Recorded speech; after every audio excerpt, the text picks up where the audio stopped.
A restoration team were in Mangaia last week and worked with locals to identify graves of soldiers who had served in the World Wars. The team of Kate Walker, Paul Maurice and Paula Paniani have been doing the same in Rarotonga.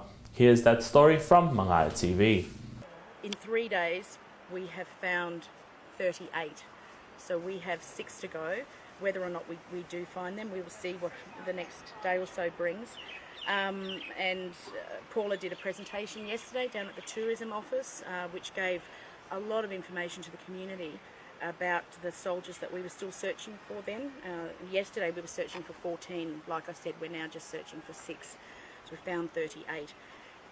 Some of these soldiers have been in the most incredible places. We have been into jungles, several jungles, where our family have known that there's a family burial site.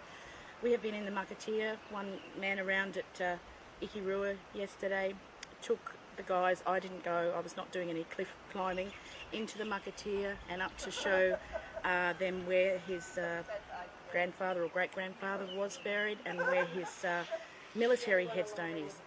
Incredible, absolutely incredible sight. So some of the places we've been to are so secluded that if this history was not recorded now, it could possibly be lost. If when that puppet passes away one day, he may be the only member of his family who knows that his ancestor is buried up there and he was a World War I veteran. So that's been our aim, is to get as much evidence, photographic evidence.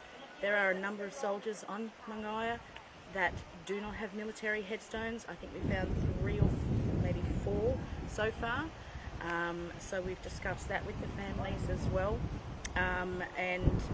So all of this information will be collated, put into documents, and they'll be kept both in the Cook Islands National Archives and also sent back here, so the school has access, the community has access, and it can actually be added to.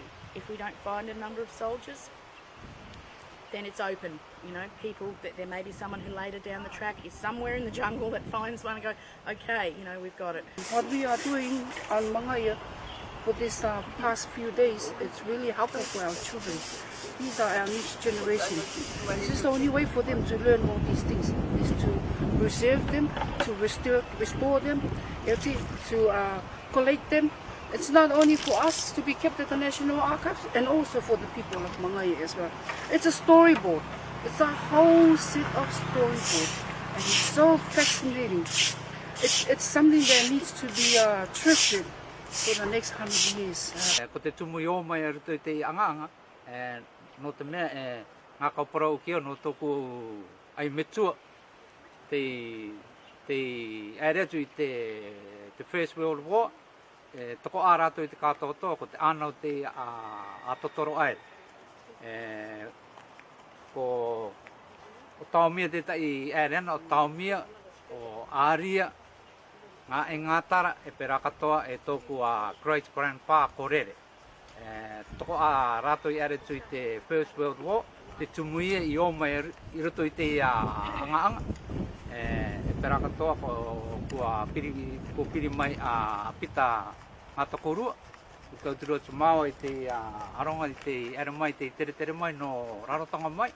Ko atu māua i te tauturu i a rātou i te kimi ere i te au atok. O te au tupuna tāne o tātou te ere i tamak.